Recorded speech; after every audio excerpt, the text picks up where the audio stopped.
Tonight on Magic Talk, we're talking grand stage illusions versus close up magic. Is the old art form of the day really gone for good? Has close up really become the thing of the future for magic? This and more coming up next.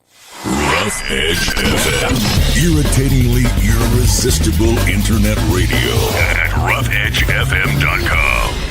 Welcome to Magic Talk, the ultimate backstage pass to the world of magic. We dive deep into the art, the craft, and the business behind the illusion. If it's magic, we talk about it. Sometimes. And now, your hosts, master of misdirection and dad jokes, magician James Lantine, purveyor of magical oddities and unpaid family labor, magic shop owner Joshua Lantine, and straight from a suspiciously nearby park bench, the one, the only, Gregory Alexander. All right, the one, the only Gregory Alexander. That's the rumor. Ooh. Is your dad proud that you're using his name? Sure. Yeah, absolutely. Right, Pops? Absolutely. My Pops is always proud of me. Oh, there you go. And we got him on mic because he's got the mic over there. That's, yeah. Oh, no, so now he's going to whisper. Oh, dear. What's the expletives? The jig is up, as they say. Yep. So, when you watch a lot of shows, even whether it's, let's try that again. It's my first time We've with, got a first timer out here. I've, a So, new brain. I'm going to have to And so interrupt there's this dialogue? public service with a public service announcement. Okay. It is, by the way, Mr. James Lantine's 60th birthday today. Yeah, let's go. Happy birthday, Mr. James. Oh my God. That explains. Cue the confetti. There we go. Round of applause. We have a studio audience live today, special for James's birthday, as well as a musician. Dun, dun, dun, dun, dun, dun, dun. Okay. It's your birthday. You can have fun if you want Mr. to. Cruz, the studio is occupied. birthday. So, James, I have to ask you, how does it feel to be 60? Cue the heartbeat fast. You know what? I felt. Wait. No, you're. Okay, no, he's fine. He's fine. I felt 60 for a very long time. You've looked 60 for a very long time. I hate to break it to you, Jim. I know. It was funny because it used to be that my goatee was the only thing that was gray, Uh-huh. and it looked like I had a toupee. Oh, okay. And now the gray is. I don't know, It's catching up. It's catching up. It's blending. yeah. Yeah. Yeah. It's nice. It's And a, it's a sits up on blending. the top, so it's make my hair look a little lighter. Yeah. But no, yeah, I think if you were to ask me what my age is, I would say I'd probably be 45. Yeah, sure. Not looks. Yeah. I'm talking like mental capacity. Oh, you said 8. Well, Yeah, no, I was gonna. said, Yeah, what was it? 6? I said I finally. We've added a few years. I finally got to 6 years Got old. older matured coming so upstairs. quickly. So I have the palate of a 6-year-old. That's true. It grew by 1 year. There you go. So anyway, so you watch like Shin Lim and Justin Willman and all these other magicians, and they are working grand stages with a lot of close-up. Yeah, deck of cards, as they say. Yeah. Now, granted, Justin Willman is using more than just a deck of cards, Yeah, but still, it's like a parlor show mm-hmm. on a grand stage. Yes, And pure magic, as they say. Hmm? Pure magic, right? Just very like right, clean and simple. okay, so we have a dog in the house. We do not have. It's How not. dare you call my father a dog? It's not Greg's dad going. That's my English bulldog buddy. Yes, and Buddy sounds like he's about ready to hack a loogie. Yeah, he's a big sweetie. Yeah.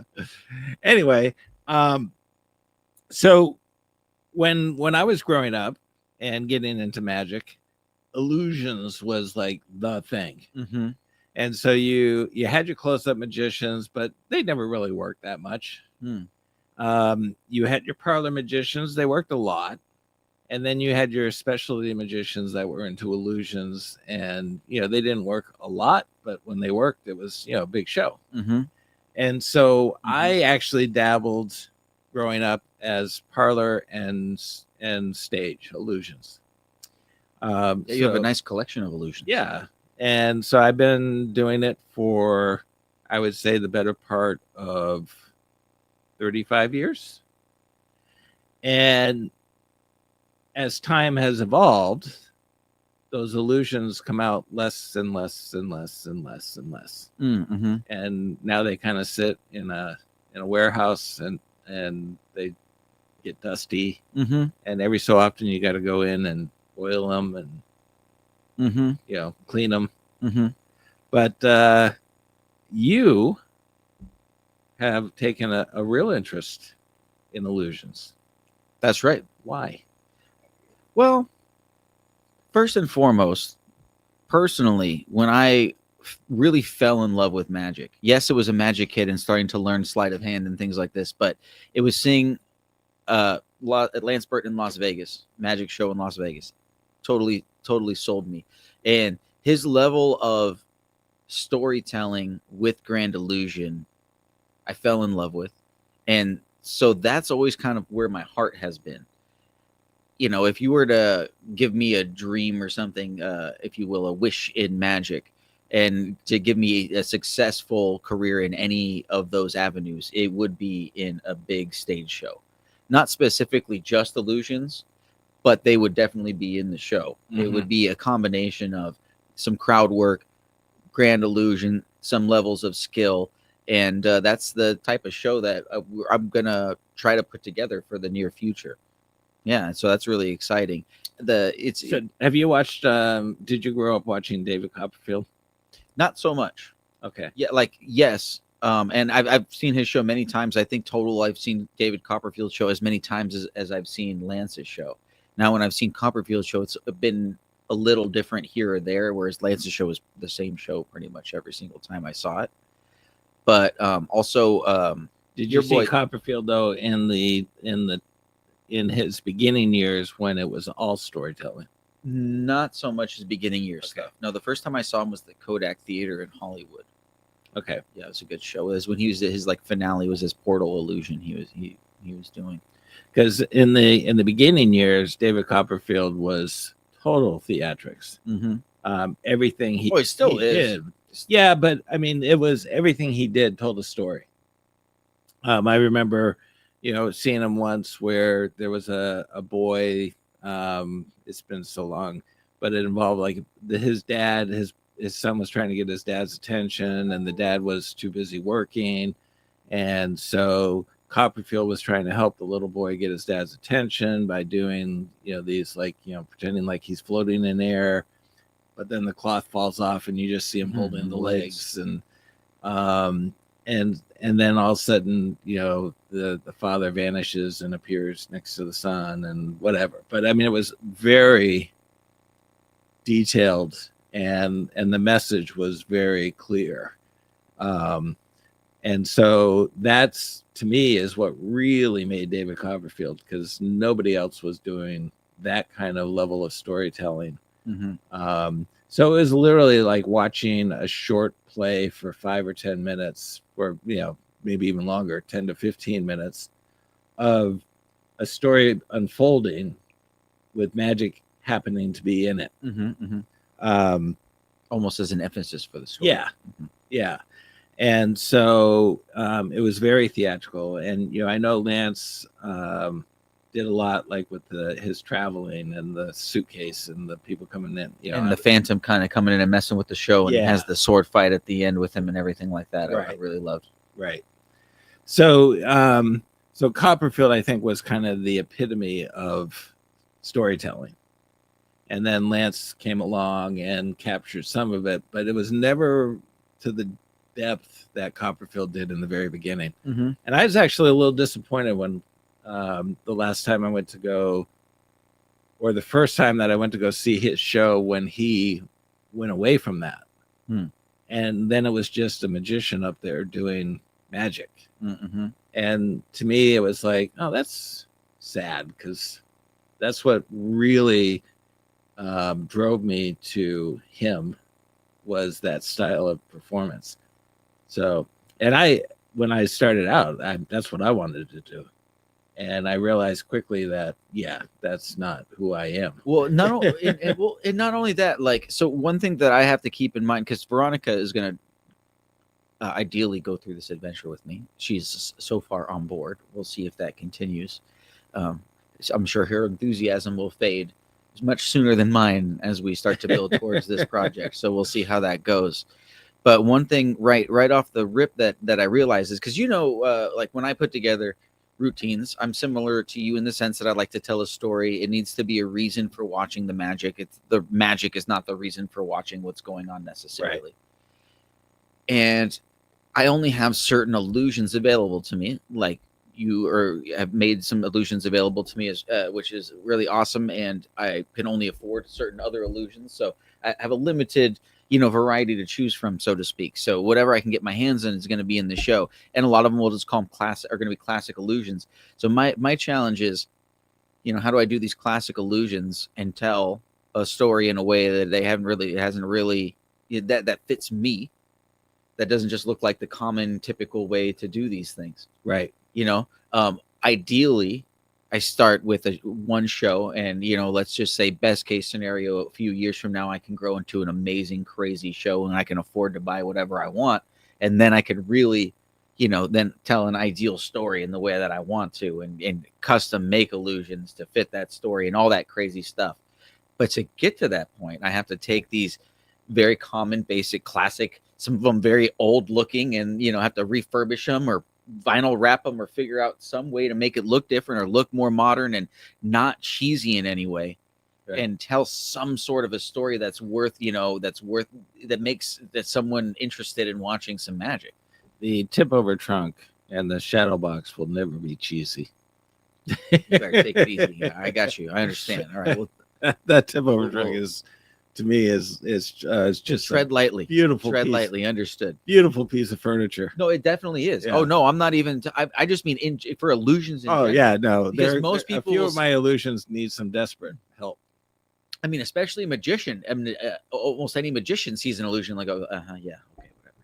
So the head twist illusion. Mm-hmm. The last time I performed that was on a military base, and it was pre-Jared, so it was older than 21 years ago. Wow.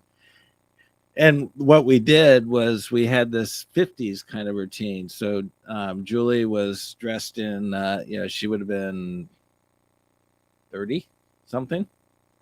And so she was dressed in like the 50s kind of teeny bop, I don't know, not teeny bopper, but, the things you would do the twist in and whatever. They kind of had the frilly dresses that kind of, jetted out. They had like all that, like a poodle skirt. Poodle skirt. Thank you. Uh-huh. Okay. Well, I don't know. You should know, Jim. You're old. I know.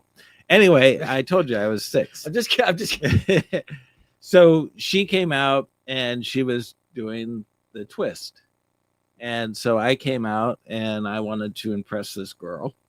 So I started to do the twist and she started laughing, which comes about with my inability to be able to dance. So we thought, okay, so it'd be kind of funny if I was trying to pick you up and all of a sudden, I see you out there twisting and all of a sudden I start doing, and you would do exactly what you did, is you'd laugh at me because you'd go, oh my God, what a dork.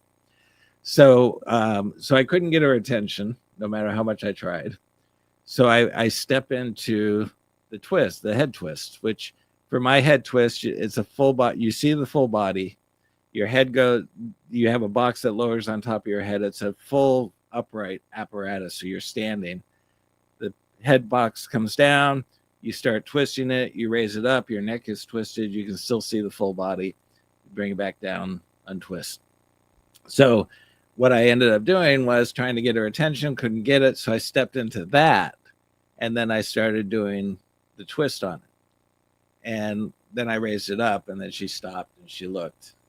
And then she came over, we lowered the box down and then she did the untwist and I stepped out. Nice. And then she put her arm around my arm and we walked off stage. That's fun. So that was kind of our way of, presenting that illusion. So it wasn't just going in and twisting the head and, it kind of had a purpose, Yeah, that's awesome. and it fit because I'm a dorky magician.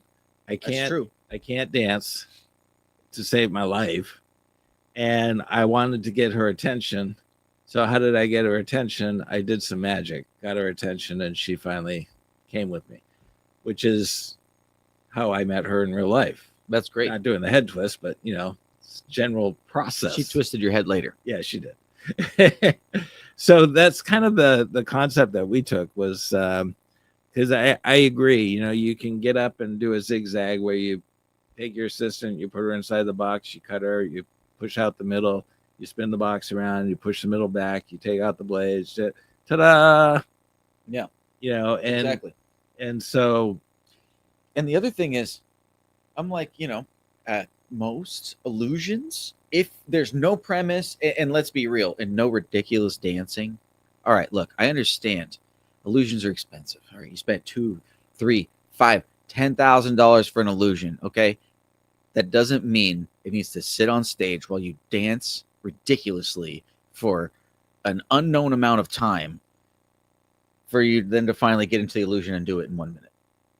It's like, look, it needs to be there for what it's for, and then it needs to be gone. And you need to be moving on to what you need to be doing. That's just a side note for anyone actually doing this stuff. now But I will tell you the cutting is 6. So you have a perfect advantage thanks. because you can do illusions. You can be in the illusion as much as you can do the illusion. That's correct. Um, That's one of the reasons why I want to do them. I couldn't.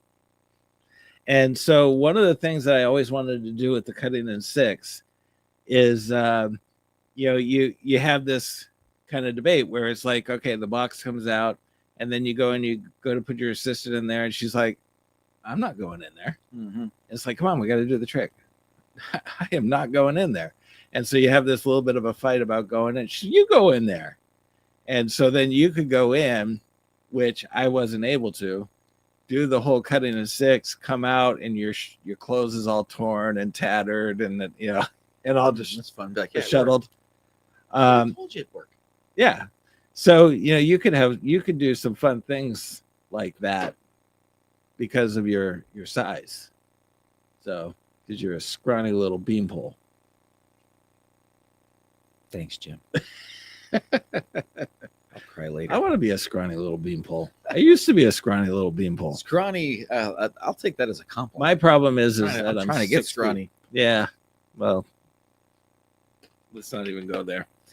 That's why I'm doing these single cameras instead of the double camera. Because here we go. Ready? Oh, there it is. Okay. I didn't want that showing. Oh, got it. So- Got it. I I was like, I don't know what happened. see. Even when I was scrawny, Uh-huh. I was still 6 feet tall. Yeah, see, so I'm scrawny and short. Thanks, Yeah. Jim, for the reminder. So, have you always been wanting to do these illusions, or? Yes and no. It's something I've always been interested in and loved. But it's something I look never at it. thought was very. Let's go. It's something that I never thought was very attainable. Okay. Never took seriously as something that I can actually do. You know what I mean? And I kind of feel ashamed of my younger self for that. Like, how dare you think so little of yourself? If you want to actually try to do that, there's no reason why you can't. Right, and especially when you have a friend who has like 8 of them. Exactly. Yeah, exactly. Who is a generous and kind soul who is willing to allow you to utilize the props. Who's this guy again? I don't know, but when you meet him, let me know. Right? No, absolutely. So it's a very unique situation that I would like to be able to, utilize and kind of rethink. And, it's not that crazy. There are illusionists out there that have careers and they're making money, and I'm still somewhat youthful, try to take advantage of that aspect. Yes. I feel like I would do well on stage, take a crack at it. And if not, no big deal, just be a parlor corporate magician like all my friends. Yeah. The thing is when even when I was doing the illusions, I still had my parlor show. So I would probably do 10 parlor shows to one illusion show. Because one, it takes 4 to 5 hours to set that thing up. Mhm. You know, it's a very time consuming because we also went in with lighting and sound and everything else. So it was very time consuming. And you know, you do a parlor show, you walk in, set up 30 minutes, do your show 45 minutes, pack up 15 minutes, and you're on your way back home. Yeah, that's nice, man. My Yeah. parlor show, I feel guilty sometimes with Uncle Rich. Our parlor show, man, like my doctor bag is light. It's not for our. We do about a 30-minute show, and there's not too much stuff in my bag. You know, Uncle Rich is great, and you know he's very great with setting up the iPad and the sound system and everything. And you know it's so funny. I feel so terrible because he's doing all this extra work, and I just show up with my case, and so I'll even tell him like, hey man, I really want to help you tear down. Or Greg, I've been in AV my whole life. Okay, I got. It's almost like insulting that you know that at that point I'm like I don't know what to do here because I feel guilty like I need to be helping this guy. Right. Then he's almost him. So it's a balance, you know. But it's I get it. I get it. I used to love the behind the scenes as much as being on stage. oh, You know, it's all fun. I had a lot of joy in setting up for the illusion shows and putting the backdrops up and setting up the lights and getting It's it all exhausting cued but in. fun. Yeah. Yeah, I remember when I was with you with the OPAC thing. Oh, yeah. By the time you were doing the show, bro, you were just like, yeah, That was huh? a day long thing too. Literally, dude. Like it was just you were ping ponging to whoever just like kind of called your name with like the priorities of whoever. It was just no. It was just hey Jim, yes. Can I get you? Yes, sure. Hey Jim, yes. Can I get you? Yeah, sure. Hey Jim. It's just like I was like, man, this poor guy. Yeah, and then all of a sudden it was like, okay, time to perform. What? Yeah, you were performing that. Yeah, it was like, it was oh my crazy. god, it's that time. No. Yeah. So yeah, that was pretty exciting, and that was like a day long setup. Dude, multiple days, right? I Wasn't it? think we started the day before. Yeah, but it was cool. That was fun. That was a fun So. experience. But learned a lot from it. Would do things a lot differently. It's so the show you're talking about. Not only did we perform a stage show, but we also were coordinating 3 or 4 other performers. I think the one that we were doing it had Ron Saylor, Sharpo, Arthur Trace, Dan Birch. Mhm, Birch. mhm, Birch.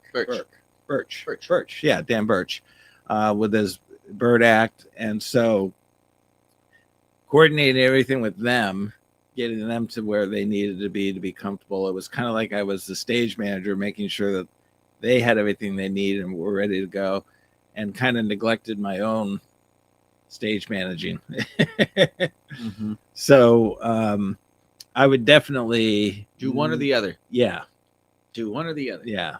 Or like, And or honestly- host. You know, maybe don't do a whole set, but be the host and MC. That way, you know, if you are able, you can add a couple of little things, and if it's a little kooky right now, then you could just send the next guy on. Yeah. Yeah. And that was actually one of Arthur Trace's recommendations was don't have an MC that's performing. Mm-hmm. They introduce the act, they get the act on, and they get them on. Mm-hmm. And then they stall in the middle if they need to for whatever reason. Mm-hmm. Because like any performer, you know, we all want the stage. And so we essentially had 5 acts, not 4. Mm-hmm.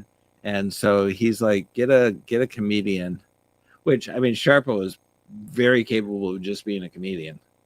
But he loves to perform magic too much. And so I gave him almost as much street time as I did the other performers. His was just broken up. And they're all watching, chomping at the bit, like, "Hey, why is this guy taking up my stage time right now?" Yeah, it's like He's when supposed to introduce me and move on. yeah. Yeah, I And understood. so I'd probably do that a little differently. I'd probably just get somebody who is willing to just get up and announce the act. The one thing that for me, and this is something that, you know, I do another group that I work with for youth theater, and I am the face and the voice of that youth theater group, because I'm the one up on stage welcoming them, telling them a couple jokes, getting the kids up, talking to them during intermission, silence your cell phones, all that kind of stuff. and then thanking them all for coming, because the person who's actually in charge is kind of too shy to do that stuff. I don't know if she's too shy, but that's just not her thing. Mm-hmm. For me, I would never relinquish control of my program.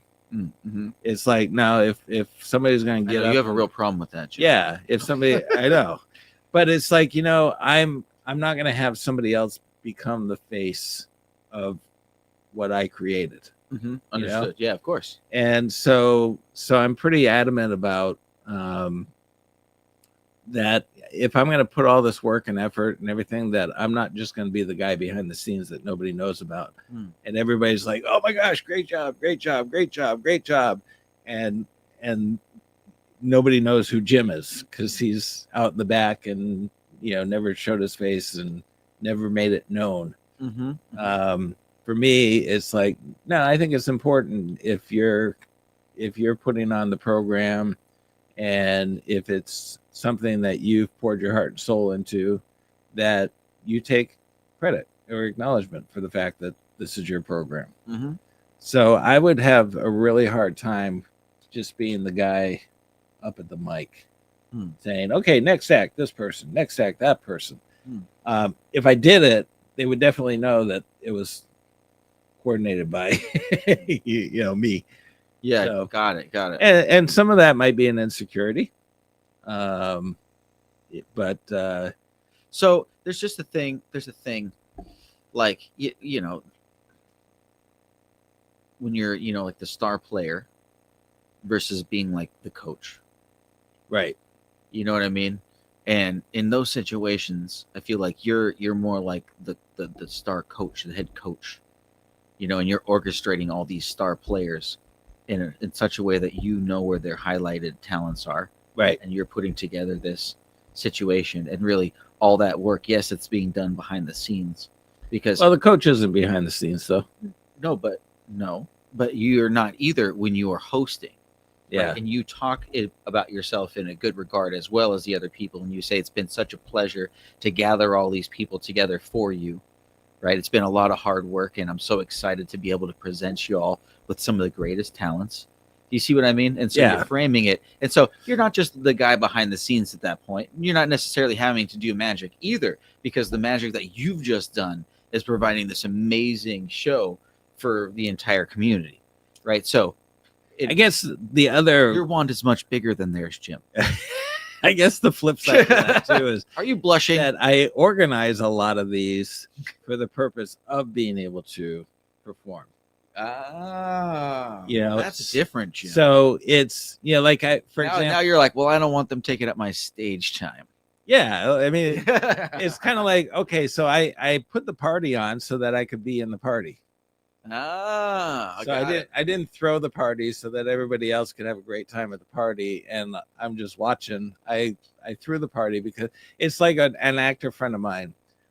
He wrote a script, and he's like, I didn't write the script to let somebody else act in it. I wrote the script because I want to be that actor. And and that happens a lot in independent movies, where it's like the script is being written oftentimes by the lead, because they wrote the script because nobody else is giving them that lead. So they wrote it so that they could star in their own movie. Got it. For me, it sounds bad, and using illusions is probably not the best example because I have no idea if I'll actually make money at it. But ideally, the show that I'm creating will be able to be a residency at a hotel, or be able to be residency at like a cruise ship, or start doing cruise ships and that kind of a thing. Ideally, in which case I can get paid a decent amount of money. But for me, when I'm thinking about putting together a show, I do think about profit margins, and if it's an actual product that's going to make me some money. And if me not being in the show results in more money, I would not necessarily have a problem with that. Personally, I'd be pretty stoked with putting together a show that was great magic, really entertaining, sold out show. Everybody had fun, but it actually made some money. I'm trying to learn that aspect of it too, which is kind of crazy. It's because like all your money's gone if you have to rent a space. Right. Like, if you're four-walling, man, like, these theaters are not cheap. It's no joke. It is no joke. and to figure out, the appropriate amount to ask per general ticket, per VIP, and adding concessions and all that kind of stuff. I've played with that. Those are things I've talked about to AI and like played with. We were talking earlier.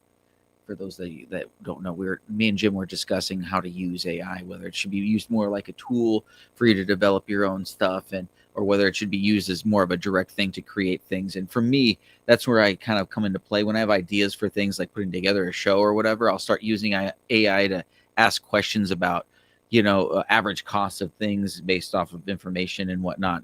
That's kind You're of where I find basically using it like a Google search, but it's getting rid of all this a little more all the crap. organically. Yeah, more Where direct. It's more giving you organic. exactly what you're looking for, not Mhm. you clicking on 10,000 links to figure out. Oh, well, And there having it is. to read and get disinterested. And yeah, absolutely. Yeah. But but I get you, man.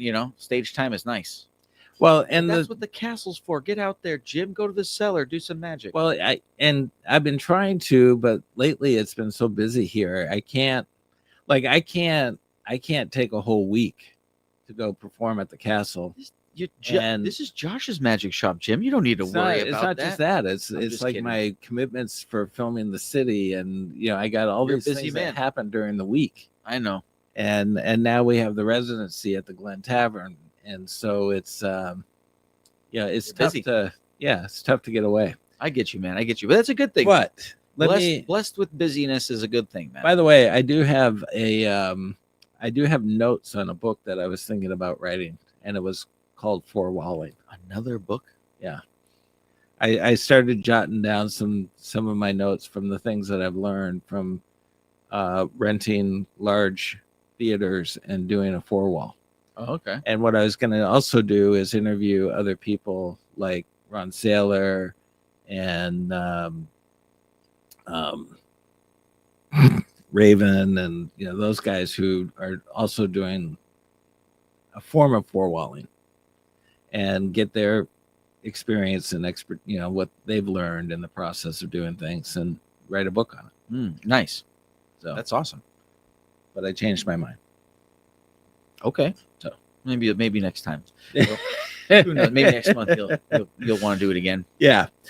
So we gotta wrap things up because Okay. we were running out of I time. guess so. And It's got to happen sometime. yeah, and I have I definitely it's 4:45, and I have to be over there at 5. So speaking of being busy, On to the next thing, huh? you are free to peruse and browse and shop because you know what to do while you're here. But yeah, so I hope the illusion thing works for you. Thanks, man. Me too. It'll be a fun experience either way. Yeah. Fun experience And either way. Rick Burr has I believe has provided you with a lot of insight on, because he does Yeah. illusions. Absolutely. and It's so- been really cool having some good conversations with him. It's been invaluable, right? That's Yeah. right. And And he's continuing- also worked cruise lines. Oh yeah, absolutely. He's So continuing to offer to coach us in any way we need. He's been really open about, any advice or to work on stuff. I was like, wow, it's super cool. Yeah. It's really, really. and what a unique. great guy to get it from. Yeah, it's like really unique So- opportunity, and what an absolute awesome dude. Really nice guy. So I hope to do I hope to honor all my teachers and mentors, make all of you guys proud. Well, I hope to meet him someday. Yeah, man. Anyway, we got to run. I did have a trick that I wanted to do an open box thing on. Sure. But it is TCC's Linking Rings. Do me a favor before open it, but just make sure that the gimmick is attached. Should be on top. Attached. Jim, your gimmick is never attached. Should be on top. That's what she said. Should be on top. I guess so. Okay, it is. All right. Because no one knows how these work. No. We're But- not exposing nothing around here. No. So TCC, they're very, very lightweight. Wait a minute. This is way too many. There's 8 of them. 80. I've Um, only ever used It's a 3. traditional set. So 3, 2, 2 singles, a key. This key is a really nice key because you can show the rings. You can show the rings. all around. And it's a very easy, it's very easy to get to it and to release it and to close it. And I actually like them. I think I'm going to get a set for myself, even though I own some of the best linking rings in the market, which is Owens. Nice. I have a set from MS Magic in there. Trash. They're garbage. Okay. I would not recommend them to anybody. These seem decent, but you never know. I have to run them through I have to go through my whole rigorous testing process before I give them my mark of approval. All right. Well, I'm going to. So $180. They're awesome. They're nice. I'm actually thinking about picking up a set for myself. I love the key ring on it. What's the price of these babies? I just said it about 14 times. Did you $180. I have ADHD, Jim. I was looking at the shiny ring. What can I tell you? That's quite all right. So how much are they, Jim? $185. So inflation. $180. I definitely think it's worth the investment. I will probably get a set myself, even though I own one of the finest linking rings on the market, which is Owens. You just have one though? No, I have everything from the You'll work key through a on full up to set, though. I about think you'll get $2,500 worth. That's terrible. Yeah. So with that, we got to run. I got some things to do, places to go, people to see, and we'll see y'all next week. This has been a Rough Edge Studios production.